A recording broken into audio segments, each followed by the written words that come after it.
Hi everyone, it's your girl Shalom and welcome to another episode of Kinganda, and don't forget to subscribe, like and hit the notification bell and also share with your friends. So today we are going to tackle a very interesting topic with one of my relatives, and here she is. She's going to introduce herself, then we can get into introducing the topic. Hi, I'm Donna. Hi Donna. Hi. Welcome to Kinganda. Thank you. Welcome. So today we are going to talk about colorism, because as Blacks, we experience that a lot within ourselves and also from the outer space, like the people who are white or interracial. But then the worst part is that sometimes we experience it or we receive the colorism from people who are actually Blacks as well. So today Donna is going to tell us some things about what she has experienced in Uganda and what she has been going through, and especially from the males as well, you know.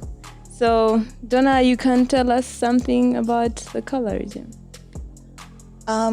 So actually colorism is experienced in many communities, the Asians as well and the Latinos.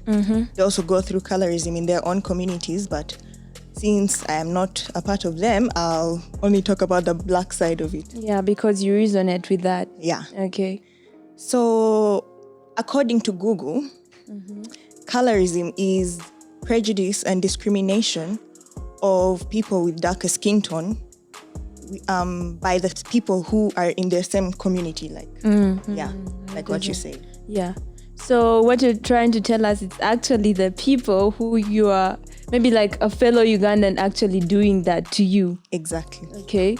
Have you experienced it before, like in school, in town? Whoosh, it made me leave a school. Which school? Am I allowed to name drop? I don't think so. But yeah, you can tell us about your experience there. Well, obviously growing up, I had no idea what colorism was. I think it only came to my attention when I got to high school. And I didn't really notice how people used to treat me or the people who looked like me. Though this one time, one of my friends, who I won't name drop as usual, she's as dark as me, and people actually used to say we looked alike, to the point my mom confused us, my own mother. So, she had a fight with someone who was like... Your friend had a fight with the light-skinned. Yes. But she was African. Yes, both of them. And everyone ran to take the other person's side of what was happening without asking what had happened. It was just like, oh, you know, why would you hit her like that? And she's like, but I was also hit back. And they're like, no, but you shouldn't hit people like that. So even before they knew the reason for the fight, they were already taking the other girls, the light-skinned girls' side. Yes. Wow. So what did you do about it? Well, I stuck with my friend because I was there to witness what had happened. Okay. I saw everything. And she had been provoked. She had been provoked by the light skin. Yes. Wow. So that's some nerve, you know, like, you know you are in wrong, and even when people take your side, you don't actually come out to say, they have no remorse, you know. No. She kind of went with, I'd call it Becky's tears. Oh my. Okay, tell us what Becky's tears means.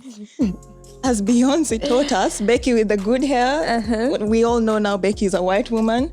And you know, anytime Becky cries, everyone runs to her side. So those are like crocodile tears. Yeah. It's so fake. It's all fake, like they deserve an Oscar for it. Okay, so I think we should do like drum rolls and then the Oscar thingy for that. Yeah, Crazy will put that in. Anyway, so have you experienced any of this from the males? You know, I've had this around town and Kampala, and most black men actually prefer the light-skinned women. True.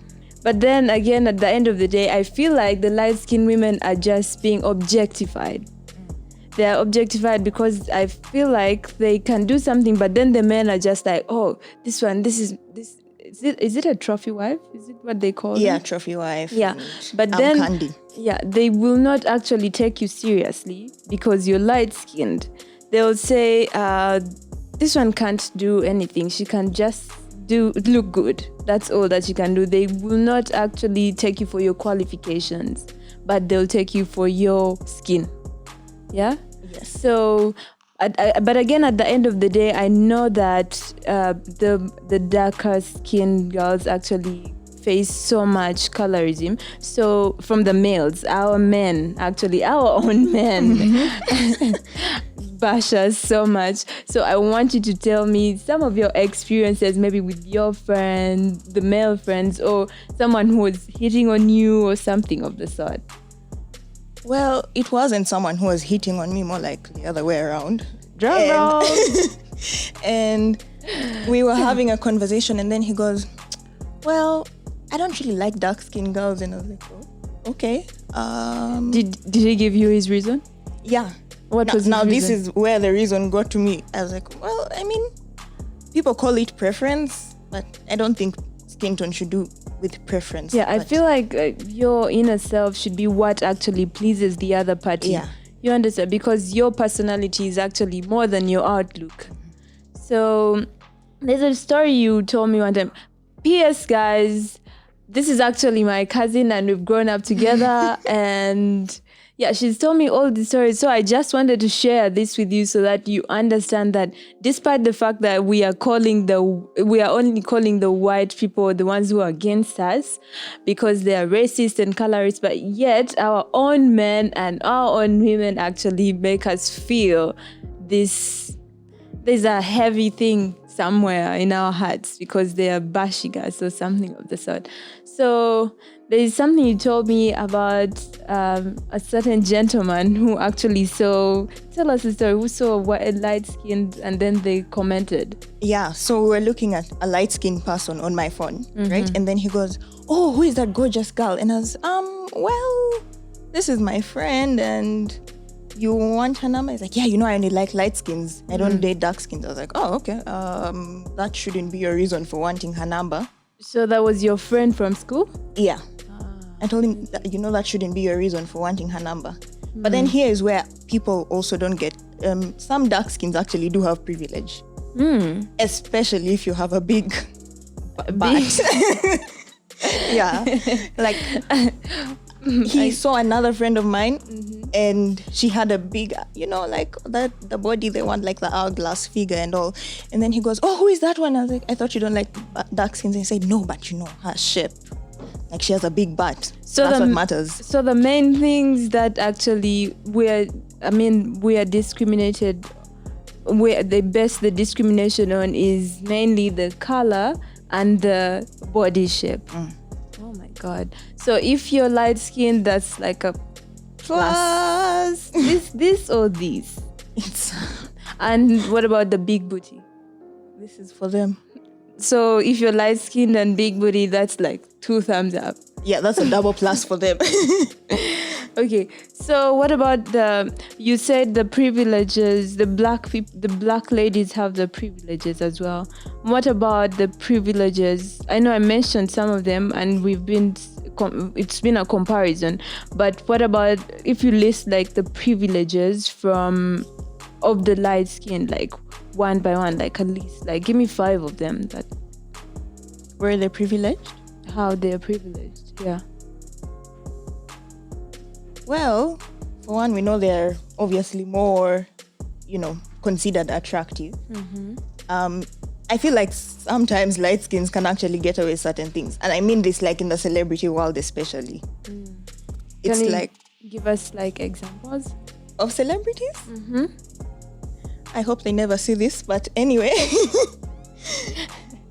Like, who would I say? Someone like... I hope no one is mulatto. I don't think of her as like a very talented rapper, but she's like considered somewhere up here. If you compare her with Megan, I'd say Megan is a lyricist. Okay. Yes. But then, is she more favored than Megan because of her color? Yes, she would be. Oh, wow. And if we got to go to the UK, actually, that's one of my favorite examples, the UK, where we have Steph London, who released a song recently at the same time as Miss Banks. And anyone who knows Miss Banks would know that her lyrics are really fire.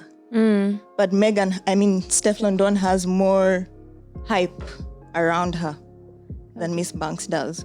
But who has been in the industry longer? From what I know, Miss Banks has been here for about 6 years. We only just got to know about her like 2 years ago or last year. Okay.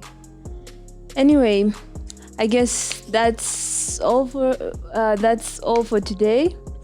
Thank you for coming by, and you can tell the people where they can follow you and all that. So I'm on Instagram at Señora Negra.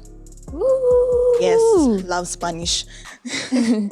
Okay, thank you guys. Thank you guys for watching. Please leave your comments down below. Don't forget to subscribe, share, and like, and hit the notification bell for all our King and I episodes. Thank you very much.